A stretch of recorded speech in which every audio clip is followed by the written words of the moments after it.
Allô, allô, salut à toi. Alors, un autre petit live spontané parce que tout à l'heure, j'étais allée faire mes commissions. J'étais allée prendre une marche aussi. Puis je m'en allais faire mes commissions, j'étais sur Charest, sur la 40. Et puis là, il m'est venu des idées. Et quand je suis arrivée ici, j'ai pris des notes. Puis je me suis dit, oh oui, il faut que je partage ça au monde. J'ai le goût de partager ça. Je suis allée faire mes commissions dans les grandes surfaces parce que bientôt, je pourrai plus y aller. Puis c'est comme ça. Puis c'est pas la fin du monde. Puis c'est pas grave. Mais j'avais besoin de certaines choses que je peux pas trouver ailleurs, dans les quincailleries par exemple. Fait que je suis allée faire mes commissions tantôt et je suis allée marcher à la base de plein air de Sainte-Foy et il faisait tellement froid qu'il y avait très peu de gens. Et moi j'aime ça quand il y a très peu de monde parce que quand je vais marcher en nature, j'y vais pas pour faire du social, j'y vais, même si je salue les gens, j'y vais pour vivre un moment de communion avec la nature. Fait que j'aime ça quand c'est tranquille et c'était le cas parce qu'il faisait vraiment froid, il ventait. Brrr. Fait que j'avais le goût de vous partager ce qui m'est venu. J'étais sur la route. Je reviens donc, hein. J'étais sur la route et ce qui m'est venu, c'est, je sais pas pourquoi j'ai pensé à ça, le fait que j'ai pas de cellulaire puis que ça me dérange pas pantoute. J'en ai jamais eu. Je dois être, je sais pas combien on peut être de pourcentage de personnes au Québec qui n'ont pas de cellulaire. J'en connais quelques-unes, mais très, très peu. J'en ai pas. J'ai un portable. C'est celui que j'utilise pour faire mes rencontres, pour faire toutes mes transactions, tout ce que j'ai besoin, c'est mon portable. Mais mon portable, quand je quitte la maison, mais je ne l'emmène pas avec moi. C'est un ordinateur portable. Fait que j'ai toujours fonctionné pas de cellulaire. Puis là, ce qui me venait, c'est tout le lien que je faisais, c'était en lien avec les peurs. Comment est-ce que bien des gens, et vous en faites peut-être partie, puis c'est comme ça, que vous ne vous verriez pas aller prendre une marche ou prendre votre auto, surtout prendre votre auto sans voir votre cellulaire, parce que tout est là, toute votre vie dans votre cellulaire, et c'est rendu tellement normal, ça fait partie de... C'est quelque chose qu'on pense même pas, puis on le traîne comme notre portefeuille. Il y en a qui vont dire, ben, je peux faire des transactions avec ça. Il y a le GPS si je me perds, si je tombe en rade. Ah, c'était pas ça que j'avais pensé à ça. Parce que quand je pars l'hiver puis qu'il fait vraiment froid, mais j'amène toujours une tuque, des gants plus chauds, tout ça. Tout d'un coup que à un moment donné, je tomberais en panne ou quoi que ce soit, je glisse puis mon auto est dans le décor, des choses qui peuvent arriver, même si ça m'arrive jamais. Mais bon, euh, fait que c'est ça que j'avais en tête. Et puis, donc, pour revenir au cellulaire, j'en ai jamais eu. Ben, c'est pas vrai, je suis menteuse. Il y a peut-être 8 ans, une amie m'avait passé, ou plutôt donné, un téléphone à flip, qu'on ne peut pas trop texter avec ça. Puis c'était au cas où. Puis à ce moment-là, j'étais célibataire. Fait qu'il a toffé quelques mois, puis ensuite, il a brisé. Fait qu'il a fait le temps qu'il a fait, puis moi, j'en ai pas racheté, là. Ça m'avait été donné. Fait que j'en ai déjà eu un quelques mois, il y a 8 ans, un téléphone à flip. On s'entend que, hein, il n'y avait pas de GPS là-dessus non plus. Donc, juste ma réflexion allait à c'est quand même particulier de voir que des fois on met notre attention et on met notre intérêt et on met notre vie entre les mains de quelque chose comme ça, un cellulaire, en se disant tout à coup que j'en ai besoin, tout à coup que je tombe en rack, tout d'un coup que j'ai un flat, tout d'un coup que j'ai un appel urgent. Il n'y a personne qui attend après moi, mais tout d'un coup que j'ai un appel urgent, tout d'un coup que j'ai besoin de GPS pour aller à telle place. Fait que ma réflexion, elle est là. Comment est-ce que des fois on ne peut pas se passer de quelque chose et qu'on met, où je veux surtout en venir notre attention à tout d'un coup qu'il m'arrive quelque chose. Parce que là où je veux m'en aller, c'est au niveau des peurs. Ça fait quelques fois que je vous en parle, mais d'angles différents, avec des exemples différents. Donc, il y en a pour qui, comme je vous dis, moi, j'ai pas de cellulaire, puis je barre pas mes portes. Je barre pas mes portes chez nous, de mon auto, de la maison. Je barre pas mes portes d'auto quand je vais au centre d'achat. À moins que vraiment je laisse ma sacoche ou quelque chose d'important. Oui, là, je vais le faire. Mon auto est plein d'achats. Là, oui, des fois, je vais le faire. Mais sinon, ça me passe même pas par l'esprit. Mon attention est pas là, puis il m'arrive jamais rien. Je suis peut-être bénie des dieux, mais je pense que où notre attention est, ça crée notre réalité en général, dans un grand pourcentage de cas. Oui, des fois, notre âme nous amène à vivre quelque chose et bon, c'était pas prévu, il arrive quelque chose, fait qu'on a à dealer avec. Mais je pense que où est notre attention et où on met l'attention au niveau des peurs, je vous dirais, c'est plus ce que je voulais vous partager aujourd'hui. Bien, ça peut arriver encore plus vu qu'on y pense tout le temps. Puis que ce soit la peur, tu sais, j'en ai des peurs, puis je le dis, je suis pas parfaite, j'en ai, bien sûr, mais j'en ai beaucoup moins qu'avant. Parce que j'ai trouvé des outils, des façons de faire, et ça m'a amené beaucoup d'apaisement. Et vous savez que quand on a des peurs, souvent qui sont irréelles en général, hein, parce qu'on n'est plus dans un monde où il y a un lion. Donc là, on n'est pas en Afrique ou en Asie, là, mais il y a des ours, il y a des loups, où on va se faire attaquer. C'est très rare que ça arrive, hein, ça arrive pas dans les villes, ça arrive, il faut aller vraiment en nature loin. Fait que les dangers réels, ben en fait, il pourrait avoir un danger réel de se faire frapper en auto, d'avoir un accident d'auto. C'est des choses qui peuvent arriver.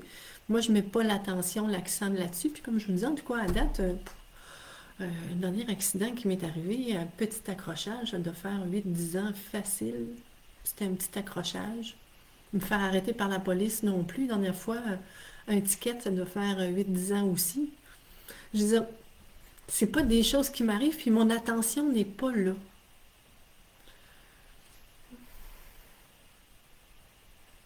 On peut avoir peur du virus actuellement, on peut avoir peur du vaccin. Et quand on a peur, mais vraiment peur, et souvent, comme je vous dis, c'est des peurs irrationnelles parce que il y a des grosses chances que ça n'arrive pas du tout, mais on est envahi par ça, mais c'est là qu'on est manipulable, c'est là qu'on peut nous contrôler. Et pour moi, c'est ce qui arrive actuellement. Mais ça nous amène dans un beau moment, un beau passage pour retourner à soi et guérir nos blessures. Mais pour moi, on est dans une peur démie actuellement. Et ça nous permet de les voir, nos peurs. J'ai peur de quoi? Moi, je vous le disais hier, la peur du virus n'a jamais été là pour moi. À la H1N1, c'était pas là non plus. Je peux aller me faire vacciner, j'irai pas là non plus, à moins que je sois absolument obligée de force. Mais sinon, je vois pas l'intérêt. Je suis en santé. Dans ma vie de tous les jours, j'ai pas besoin de quoi que ce soit qui me demande d'avoir un pass sanitaire. Donc, c'est mon choix. Je vis très bien ainsi. Donc, mes outils à moi que j'ai utilisés et qui ont bien fonctionné, j'avais déjà fait un live il y a quelques mois là-dessus, des outils pour traverser nos peurs, mais là, ça me revenait aujourd'hui, comme je vous dis, sous un autre angle, d'une autre façon, avec d'autres mots, d'autres exemples, parce que oui, je fonctionne pas de cellulaire. Je fonctionne très bien. La cohérence cardiaque m'a beaucoup aidée. C'est-à-dire de prendre des respirations, temps de respiration, là, je me souviens plus c'est quoi le nombre, 6 ou 8, en inspirant et la même chose en expirant. Et donc, on focus notre attention sur notre respiration, le rythme de la respiration, de l'air qui entre, de l'air qui circule, de le ressentir et ça nous permet de nous recentrer. Vous savez que la chose, l'aspect qui fait que on, qu'on ne peut pas manquer longtemps sinon on va mourir, c'est l'air encore plus que l'eau et que la nourriture, ou que d'être au chaud, c'est l'air. Et on le néglige beaucoup. Même si depuis des années, les gens s'intéressent au yoga, à la méditation, bon, tout ça. Mais quand même, c'est un bon rappel, la respiration.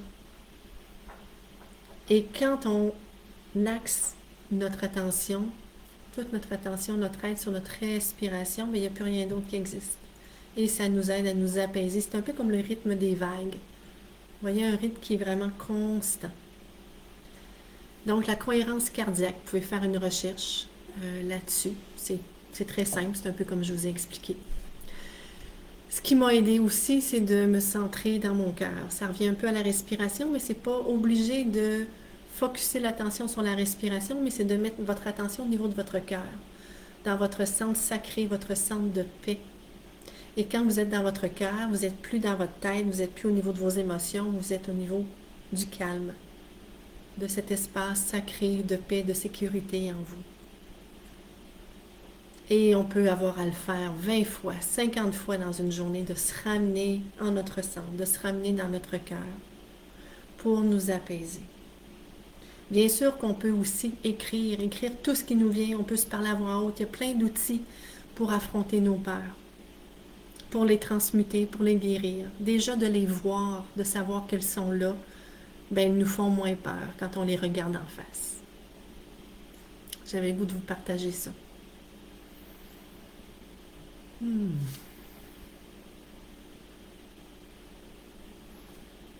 Le deuxième sujet que je voulais discuter avec vous, c'est par rapport à nos choix. Comment est-ce qu'on fait pour savoir si le choix qu'on a fait, si la décision qu'on a prise est la bonne pour nous? Puis ça m'est venu tantôt en marchant seule à la base de plein air cette fois, ou pratiquement seule. J'ai rencontré quelques personnes, mais vraiment très peu. Et c'était que, vous savez, il y a peut-être 1 an, maximum 2 de ça, j'étais pas une fille qui allait prendre des marches l'hiver. Ça arrivait quand il faisait vraiment pas trop froid, là, aux alentours du 0, -5, parce que j'aime prendre des marches, mais vraiment mon rythme était très ralenti, alors que le reste de l'année, j'en prends beaucoup, j'adore ça. Ça me fait bouger, ça me fait prendre l'air, je contemple, je suis une contemplative en nature.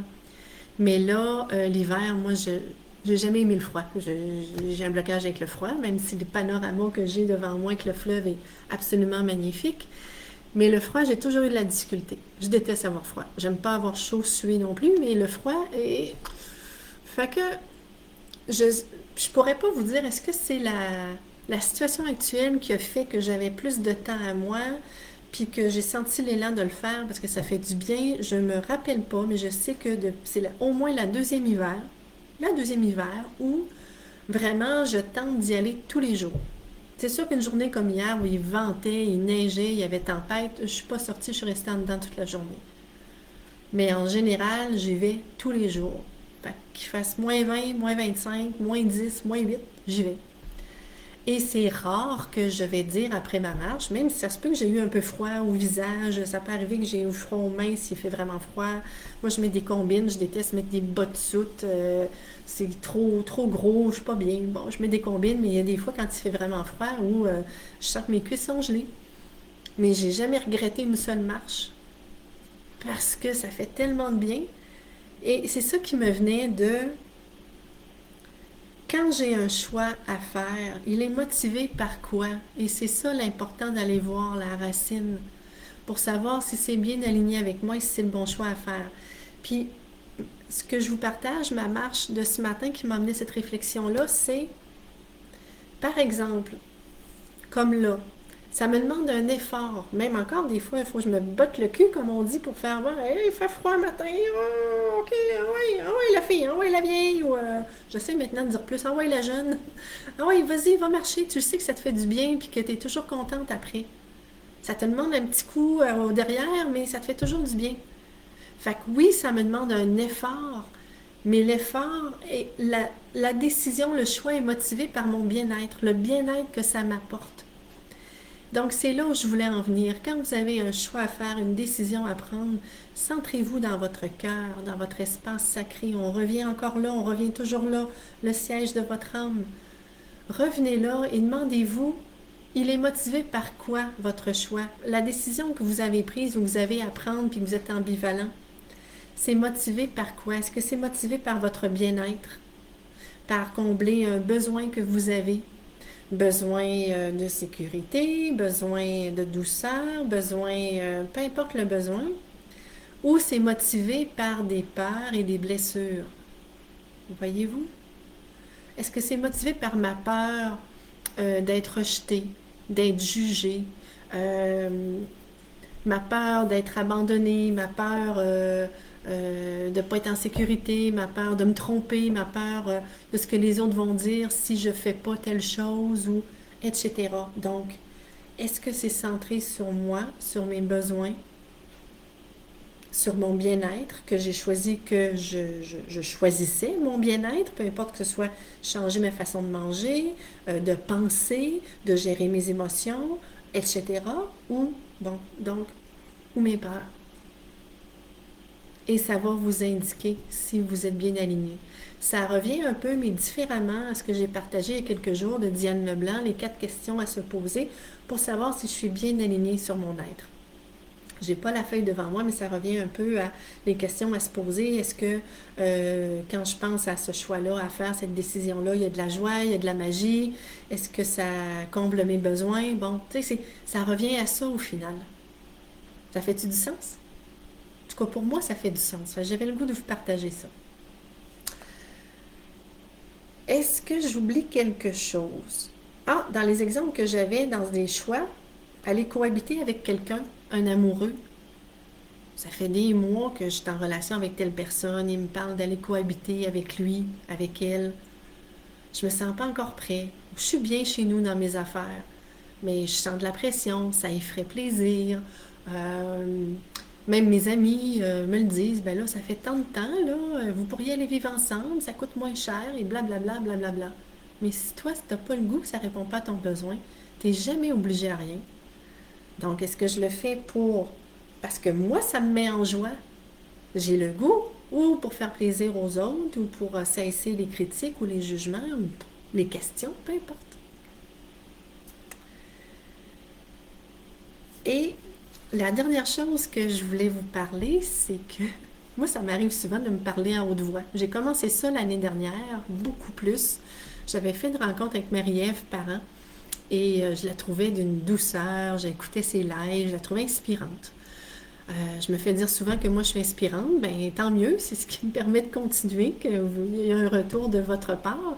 Et moi aussi, il y a des gens qui m'inspirent. Puis quand c'est le cas, ben ça m'arrive de partager ces vidéos-là, ces entrevues-là, sur ma page professionnelle, ma page personnelle. Et donc, j'avais une rencontre individuelle avec Marie-Ève et elle avait parlé, elle avait suggéré, elle le faisait, de se parler à voix haute parce que ça nous permet de mieux voir ce qui est important pour nous puis de mieux se comprendre. Et j'adore ça. J'adore ça parce qu'il me vient des solutions, il me vient des idées, puis j'ai plein de fun avec moi. Comme tantôt, je rentrais là, dans le sentier de la base de plein air de Sainte-Foy, puis il faisait fret, fait que ah oui, mais Lucie, on s'en va marcher, toi puis moi, main dans la main, t'es ma meilleure amie, puis jamais de mon âme, jamais de mon esprit puis mes guides. Puis merci Merlin de m'accompagner dans cette belle marche. Fait que j'avais bien du fun, je riais tout seul. Pourquoi pas? Je m'en vais vraiment de plus en plus vers là. Puis je pense qu'il y a beaucoup de gens vieillissants que c'est ça, délaisser le jugement des autres, puis se centrer sur ce qui nous apporte du bien-être, de la joie. Puis quand on va bien, ben, il y a des chances que les gens autour de nous rient de nous voir aller bien, puis ça les met en joie. Les gens qui nous aiment sont contents qu'on soit bien. Fait que voilà. Ça me dérange moins de prendre du poids aussi. J'aimerais ça être mince. Ouais, j'ai pas 50 livres en trop, mais bon. Là, je divague un peu. Mais bon, c'est pas grave, c'est ça qui venait. Le regard des autres est moins important. Le plus important, de plus en plus pour moi, c'est mon regard de moi à moi. C'est ça. Fait que j'étais en train de me parler à voix haute et donc il m'est venu l'idée, et puis là je me suis esclaffée, et il y avait plein de joie, ça pétillait partout. J'ai réécouté une vidéo, un entretien que j'ai eu avec Diane Leblanc l'année passée au mois de novembre. Parce que suite à l'atelier sur les familles d'âmes que j'ai suivi avec elle, on avait le droit à, je pense que c'était 4 rencontres en individuel avec elle pour faire un suivi. Et j'avais une rencontre au mois de novembre, on avait discuté de plein de choses, et puis elle me disait, Lucie, t'es enfin rendue à avoir accepté le fait que t'es une communicatrice du chakra de la gorge. C'est rendu intégré en toi. T'as pu à l'intégrer, puis à te dire que t'as des manques, puis elle dit, c'est fait, tu sais intégrer. Ça fait partie de toi maintenant. Ton morceau de puzzle qui manquait, tu l'as mis en place.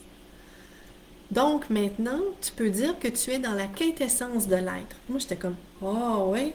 Moi, j'ai un côté perfectionniste, je suis une contrôlante un peu aussi. Mais j'ai un côté perfectionniste qui fait partie de ma famille d'âme, entre autres. Elle dit, si tu délaisses le côté perfectionniste, qui veut pas se tromper, Elle dit oui, elle dit t'es rendu là, c'est intégré en toi. Je sais que ça fait 4 fois que je dis intégré à peu près, mais bon, c'est juste le mot qui me vient. Donc, t'es rendu à accompagner les gens à eux autres aussi se réaliser, devenir un peu une mentor. Elle dit t'es rendu là. Donc, l'idée qui me venait en lien avec ce qu'elle m'avait partagé, c'est j'ai fait oh que ça serait cool, même si c'est complètement pété parce que là, j'ai plus de repères. Puis elle me disait que j'étais là-dedans. Elle dit tranquillement, pas vite, ton âme t'amène à délaisser les structures, les cadres et juste t'amuser. Fait que je me suis dit, je pourrais proposer un atelier d'une journée qui serait une journée avec Lucie. Pas une formation de Reiki, formation de soins Atlante ou la médiumnité ou les maîtres ascensionnés. Non, une journée avec Lucie. On parle de quoi? Je ne sais pas. Vous voulez parler de quoi? Et vous voyez, j'étais dans cette énergie-là complètement de survoltée, de waouh! J'ai plus de cadre. J'ai plein d'outils. Diane, elle a donné une image d'un bouquet de fleurs. Elle dit maintenant, elle dit, c'est pas d'utiliser ta marguerite ou ta rose ou ton lys ou ton muguet, puis de donner juste ça. Elle dit, ça te limite, puis elle dit, tu te sens limité, puis elle dit, ça éteint ta joie. Elle dit, si tu offres ton bouquet au complet, puis vous avez besoin de quel outil aujourd'hui? Vous voulez qu'on parle de quoi? Dans quoi est-ce que je peux vous accompagner? Elle dit, là, t'as du fun. Elle dit, t'es rendu là. Puis, je l'ai vraiment réalisé aujourd'hui avec ce que je vous partage là. Donc, c'est une idée qui est lancée. Si ça vous parle, vous me le direz. Sinon, dans les prochains temps, il devrait sortir quelque chose en ce sens-là. Alors, sur ce, je vous souhaite une belle fin de journée. Ça fait déjà 20 minutes que je parle de tout et de rien. Et vous regarderez le coucher de soleil. Je pense que ça va être absolument magnifique.